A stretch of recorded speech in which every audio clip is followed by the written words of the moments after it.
In this episode, we are looking at a group of mobile risks that matter because they often begin quietly and then become serious before the user understands what changed. A phone or tablet can look normal on the surface while trust in that device is already slipping underneath. For a beginner, that is the main reason this topic matters. You do not need to become a mobile security engineer to be useful here, but you do need to recognize the signs that the device is no longer operating inside its normal safe limits. Rooting, jailbreaking, sideloading, spoofed apps, and permission abuse all weaken trust in different ways, and the sooner a technician notices those warning signs, the better the chance of protecting accounts, data, and the rest of the environment before the damage spreads any further. Before we continue, a quick note. This audio course is part of our companion study series. The first book is a detailed study guide that explains the exam and helps you prepare for it with confidence. The second is a Kindle-only ebook with 1,000 flashcards you can use on your mobile device or Kindle for quick review. You can find both at Cyber.Me in the Bare Metal Study Guide series. A normal mobile trust boundary is easier to understand than it may sound at first. In simple terms, it means the device is still operating under the protections the maker and the platform intended, with normal update paths, normal app controls, and normal security checks still in place. The phone is using its approved operating system, OS. Apps are mostly coming from the normal App Store, permissions are being granted in expected ways, and the device is not giving apps or users extra power outside the standard rules. That boundary matters because mobile security is built around the idea that the device should not give away full control too easily. When a phone moves outside that boundary, the technician should stop assuming the usual protections are still working as expected. A device can still turn on, connect, and run apps while already being less trustworthy than it looks. Rooting is one way a device moves outside that normal trust boundary. Rooting usually means giving the user or software deeper control over the mobile system than the platform intended for normal use. Some people do this because they want more customization, more control, or access to features that the phone normally keeps restricted. For a beginner, the important point is that rooting is not automatically the same thing as malware, but it does reduce the safety of the device because it weakens or bypasses controls that were there for a reason. Once those controls are relaxed, harmful apps can gain more access and normal security assumptions become less reliable. A rooted device is harder to trust because the system is no longer working inside the ordinary guardrails that help block misuse, limit permissions, and keep apps from reaching parts of the phone they should not control. Jailbreaking is similar, but the term is more often used on other mobile platforms to describe the same basic idea. A jailbroken device has been changed so that the normal platform limits are no longer holding as firmly as they should. For a beginner, the easiest way to think about it is that rooting and jailbreaking are close cousins. Both mean the device has been pushed outside its normal protected condition so the user or software can do more than the original platform intended. That extra freedom may sound appealing to some users, but it comes with more risk because the built-in trust model has been weakened. Once the phone is jailbroken, it becomes easier for unsupported apps, unsafe changes, or hidden malicious software to operate with less resistance. A technician should hear jailbroken and immediately think that the device may no longer be following the normal rules that make mobile security more dependable. There are also warning signs that suggest a phone may be rooted or jailbroken even when the user does not say so clearly. Security-sensitive apps may suddenly refuse to run, updates may behave strangely, or the device may show unusual tools and settings that are not normally present for ordinary users. A banking app, a payment app, or a work app may report that the device is not trusted, which is a useful clue because those apps often check whether normal mobile protections are still in place. Sometimes the user will say they made the change on purpose because they wanted more control, but in other cases they may not understand what was done to the device or may have bought it secondhand without realizing its condition. For a beginner, the key lesson is simple. If important apps start complaining that the device is unsafe, or if the phone behaves like it has unusual system-level freedom, then the normal trust boundary may already be gone. Sideloading is another important concept because it changes where apps come from and how much checking they go through before they are installed. Sideloading means installing an app from somewhere other than the official app store for that platform. That may happen through a website, a downloaded file, a message link, a shared file, or some other outside source. For a beginner, the main point is not that every sideloaded app is automatically malicious. The point is that sideloading reduces the amount of trust that comes from the normal store process, where apps are at least screened and packaged through more controlled channels. When apps come from random websites, file-sharing services, or unknown senders, the device is taking on more risk because it is trusting software that did not go through the normal path. That alone should make a technician more cautious, even before any obvious damage appears on the screen. Sideloading becomes especially risky when the app arrived through pressure, surprise, or imitation. A user may be told to install a security update from a web page, a private business tool from a message, or a media player from a pop-up that claims normal content will not work without it. That is a problem because the user is being pushed away from the trusted app path and toward a manual install they do not fully understand. For beginners, a good warning sign is when the app came from a link instead of from the official store, especially if the link arrived unexpectedly or demanded action right away. Another warning sign is when the install process asks the user to allow software from unknown sources and the user agrees without a real business reason.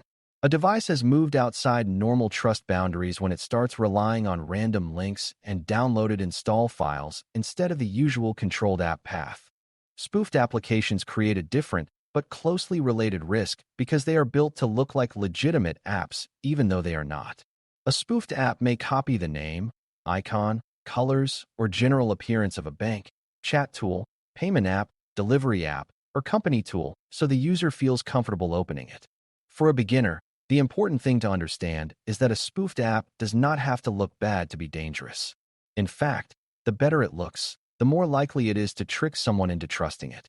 The goal is often to steal logins, capture payment details, collect personal information, or convince the user to approve extra access.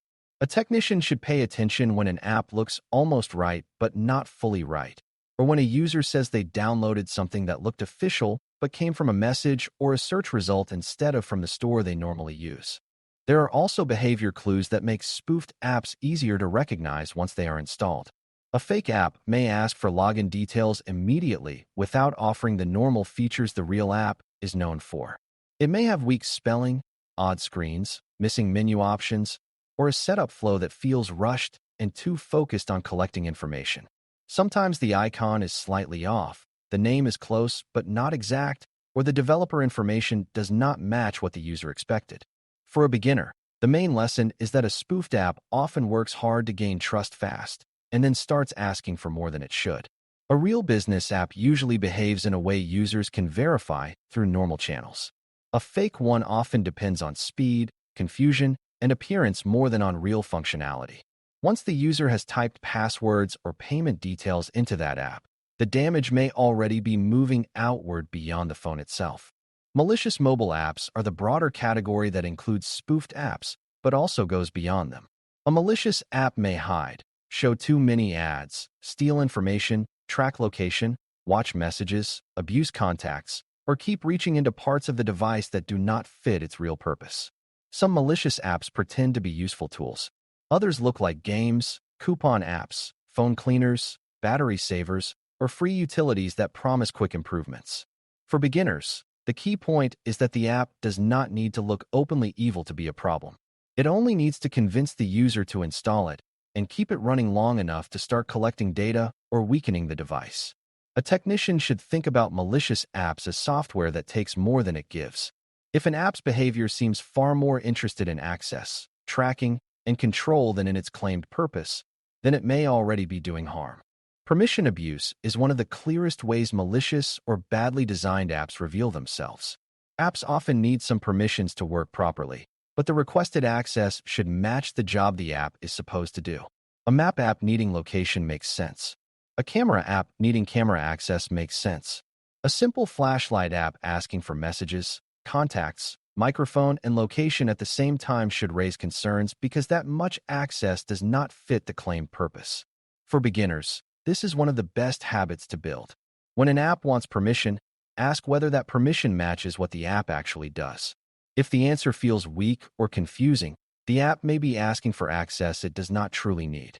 Permission abuse matters because once access is granted, The app may be able to collect information or control features in ways the user did not really intend. The device itself also begins to show signs when mobile trust is breaking down.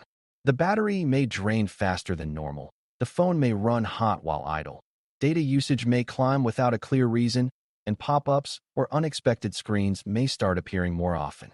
The browser may redirect strangely. Settings may change unexpectedly, or the user may notice unfamiliar apps, duplicate icons, or repeated prompts asking for more control over the device. For a beginner, these signs are useful because they show that mobile risk is often visible before the user understands the cause. A rooted phone, a sideloaded app, a spoofed app, or an app abusing permissions may each create slightly different symptoms, but they often have one thing in common. The device stops behaving like a normal, predictable, well-controlled phone and starts behaving like a system that something else is trying to steer. There are also a few misconceptions that beginners should clear up early. Rooting or jailbreaking is not automatically the same thing as a malware infection, but it does make the device harder to trust because the normal protections are weaker. Sideloading is not always malicious, but it is riskier because it moves app trust away from the standard store process and toward whatever source sent the file. An app being in the official store does not make it perfect forever, but it is still usually a safer starting point than random websites and message links. A polished-looking app can still be fake, and a free app can still be costly if it collects too much information or misuses granted permissions. For a beginner technician, the goal is not to panic at every unusual app. The goal is to recognize when the phone is operating outside its usual safety model and stop trusting appearances alone. Once suspicion is high, the technician should focus on limiting harm instead of pretending the device is still normal. A user should stop entering passwords, payment details, or other sensitive information on that phone until the situation is understood better. Suspicious apps should be reviewed carefully, unnecessary permissions should be removed where possible, and unsupported changes, such as rooting or jailbreaking, should be treated as a serious trust problem for any work-related use. If the device belongs to an employer, that usually means reporting it right away instead of trying to hide the issue or keep using it until later. If the concern centers on one bad app, removing that app may be part of the answer. But the bigger point is that a phone outside normal trust boundaries should not keep being treated like a safe place for business accounts and personal secrets. Early recognition matters because continued use gives the problem more time to spread. As we close, the main lesson is that mobile trust is built on normal rules staying in place. A device using its normal OS, normal update path, normal app store, and normal permission controls is easier to trust because the built-in protections are still doing their job. Rooting and jailbreaking weaken those protections. Sideloading moves trust away from the normal app path. Spoofed apps trick users by looking legitimate, and malicious apps often reveal themselves through permission abuse, strange behavior, fast battery drain, heat, data use, or unexpected changes to the device. For a beginner, that is the big picture to remember. You do not have to know every advanced mobile attack to be helpful. You need to recognize when a phone or tablet no longer fits its normal safe pattern and act before that loss of trust spreads into stolen accounts, exposed data, and a much larger problem. Thanks for listening. For more audio courses, daily newsletters, and more, please visit DailyCyber.News.